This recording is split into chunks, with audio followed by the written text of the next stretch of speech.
Sisters of Battle, one of the coolest female factions, actual warriors from Warhammer 40k. And they deserve usually a lot more attention. I mean, I say usually in general, that's what I mean, because they're not very highlighted in the universe.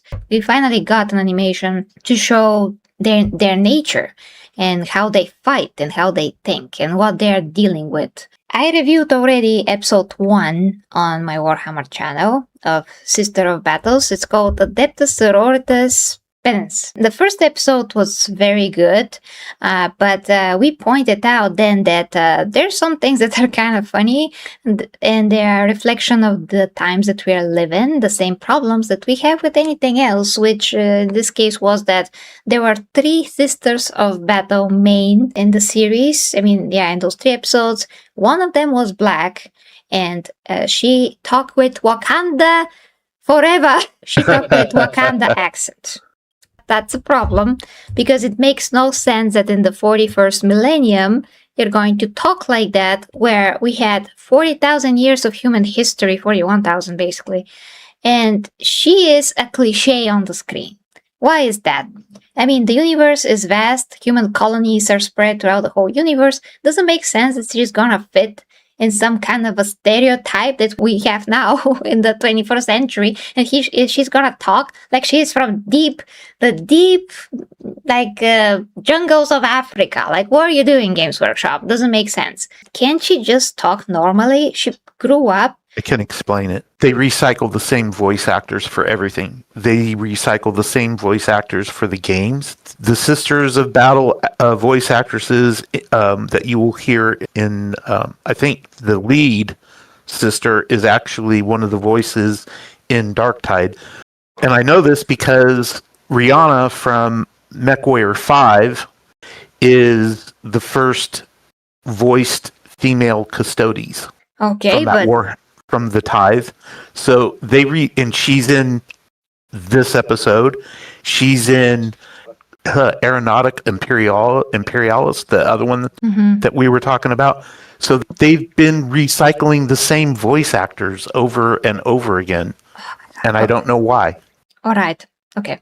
So, first of all, that's great information, Matty. Thank you. But second of all, it's not an excuse, and can't she just talk normally? Maybe she's doing this accent on purpose. We don't know if she does, I mean, those actresses that played in freaking Black Panther didn't speak like that in real life. They're black. They look native to Africa, but they don't speak like that in real life. Neither is Lupita Nyong'o.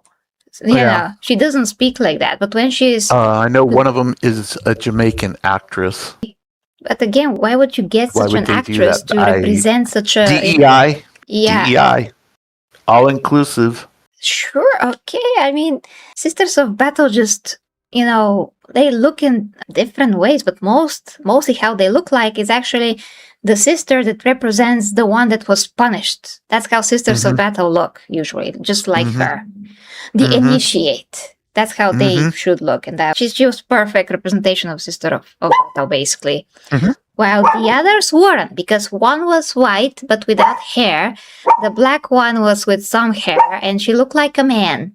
And she sounded African. The other one sounded Slavic. Yes, Slavic, because she had the name Svetlana, was it? Or what was it? Something. She sounded very Russian.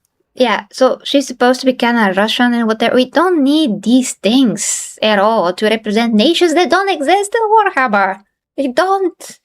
I mean, okay, Warhammer Fantasy is based on different nations, Russian and whatever. That's kind of different. That takes place in a different universe. It's not Warhammer 40k. You can say, okay, maybe some resemblance of these nations and their culture is still there, but 40,000 years in the future, you don't need that. We don't need to connect to anything. They are part of one imperium. I don't know. And to me, it takes me away from it, because the story is great, actually. But in the moment that I heard Wakanda Forever accent, I was like, what is this doing in 40k? It looks so weird, so out of place. Then the Russian accent, also very on the nose, very, very hard sounding. So to me, it just takes me out, and they don't really need to do that logically. Now, they did it because the AI, also not a good reason. The AI is not good. So again, that's the point. It's not good. You shouldn't do it. End of the story. Now, Is the episode actually good? It's very good. It's second episode. It's very good.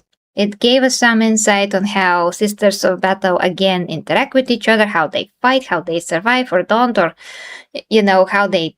I mean, the talks between them, that was interesting. They're very judgmental. The girl with no hair, the white girl, she was horrible, horrible person.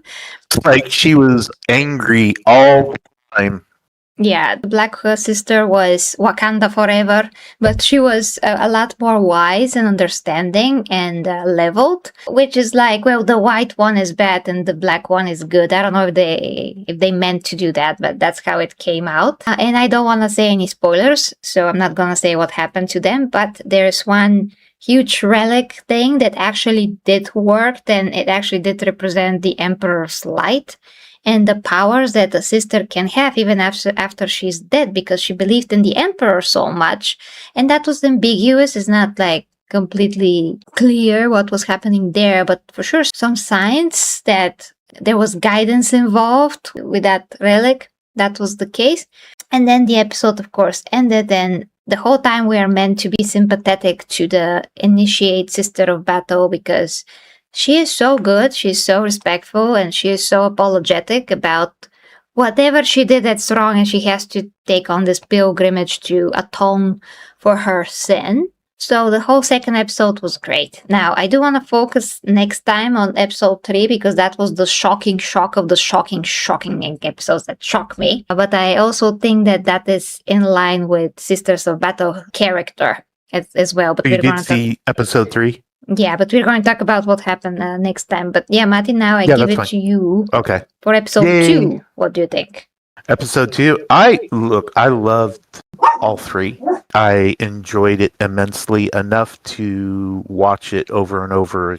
I've been really working my subscription and enjoying my subscription to Warhammer TV. So that episode was, you really feel for her. But it seems like we only get any consistency from the orcs.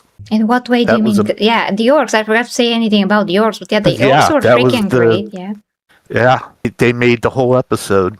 To me, I enjoyed the sister content, but like the orc boys stole the show as far as I was concerned.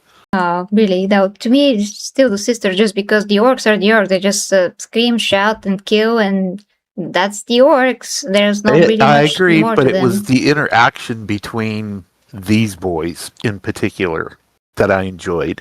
Okay. It was just a little quirk of the show. We have to see also the new show, and we want to talk about the new show as well, which is about Eldari. That's crazy. Eldari, finally something about them. Not that I'm like a huge fan, but I do want to see more of them. So it's great that they also get something. You're gonna love this episode. Oh, okay. Great. Or the series. It's awesome. We can't wait. Very, very, very dark at the ending, like Penitence was. Oh boy, okay. I gotta prepare myself. Even worse, in my opinion. It is the darkest ending to any of the animated series that we've watched so far that they've put out. And you'll see why. Jesus, okay. So, amazing second episode, and we're gonna review the third episode soon as possible, guys. And I also have to report what the heck happened with Custody sales, which I had to do like a week ago, but because I couldn't stream. So, Custody sales, I still have to update about what happened there. And we're gonna make that soon as humanly possible.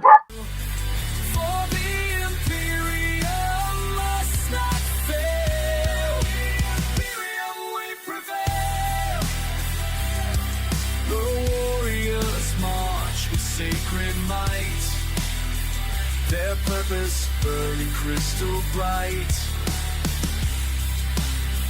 to lift the throne world from its plight and guard humanity's light.